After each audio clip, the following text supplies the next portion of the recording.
Assalamu alaikum boys, here Sayyid Fahim Hashmi. Again I am your physics teacher with new topic that is very much related to electric current and potential difference, and the topic is resistance. Look here boys, what is actually the resistance? Today I will make you understand कि resistance क्या चीज़ है. Number one, number two, अगर ये resistance physical quantity है तो obviously it should be measured. So how we will be able to measure it? Number two thing. And if, because measurement involves actually some physical observations with also regarding some calculations, तो वो calculation के लिए एक formula भी required होगा. But let us first of all consider resistance है क्या. देखिए बेटा, ये बात मैं आपको पहले भी क्लियर कर चुका, फिर बता रहा हूँ. This is the source. आपके पास एक सेल है जिसके पॉजिटिव टर्मिनल से एक फील्ड सेट होगा और वो इस कंडक्टर के यानी आपके कॉपर की वायर के इलेक्ट्रॉन्स को पुश करेगा थ्रू आउट दिस सर्किट. ये कन्वेंशनल आपके पास डेफिनेशन हो गई इलेक्ट्रिक करंट की. ना इलेक्ट्रिक करंट मींस चार्जेस जब ये गुजर रहे हैं तो एक एनर्जी लेकर आ रहे हैं.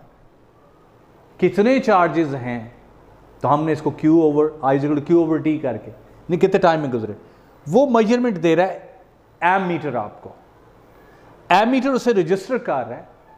एंड लेट्स से हम इसको कहते हैं इसकी वक्त इसकी वैल्यू A की यानी ये बनती है लेट्स से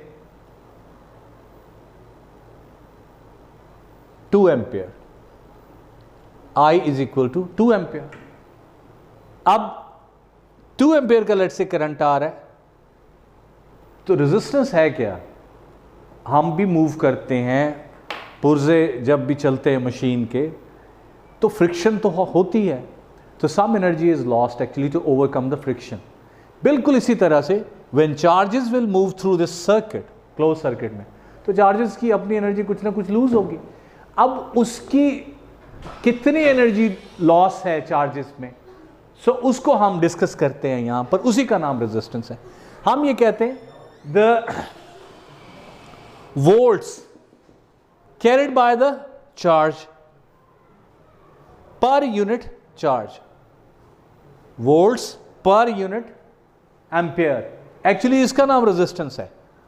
यानी वो जो लॉस करेगा फ्रिक्शन को ओवरकम करने में वो एक्चुअली पोटेंशियल डिफरेंस और इलेक्ट्रिक करंट की इस रेशो का नाम है रेजिस्टेंस. सो उसके लिए चार्जेस इस सर्किट में मूव करते हुए करंट आपको एमीटर रिकॉर्ड कर देगा एंड वोल्ट्स यानी पोटेंशियल डिफरेंस की रजिस्ट्रेशन आपको कहां से मिलेगी मेजरमेंट, वो आपको मिलेगी इस वोल्ट मीटर से. तो दोनों वैल्यूज यहां से आपको मिल जाएंगी. V की वैल्यू यहां से इस मीटर से और एम्पेयर्स यानी इलेक्ट्रिक करंट वो इस मीटर से मिलेगा. अब हम दोनों को डिवाइड करेंगे तो दोनों की जो इस कोशेंट का नाम यानी इनके डिवाइड करने के बाद फाइनल आंसर का नाम that is resistance.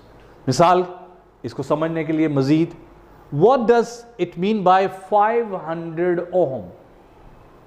If it is said कि एक रेजिस्टर है जिसकी रेजिस्टेंस 500 ओहम है, इसका मतलब क्या है.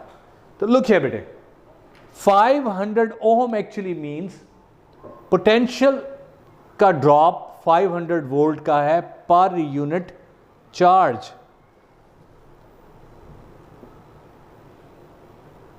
ये 500 ऑफ वोल्ट्स 1 एम्पियर करंट जो है वो अपना लूज कर रहा है.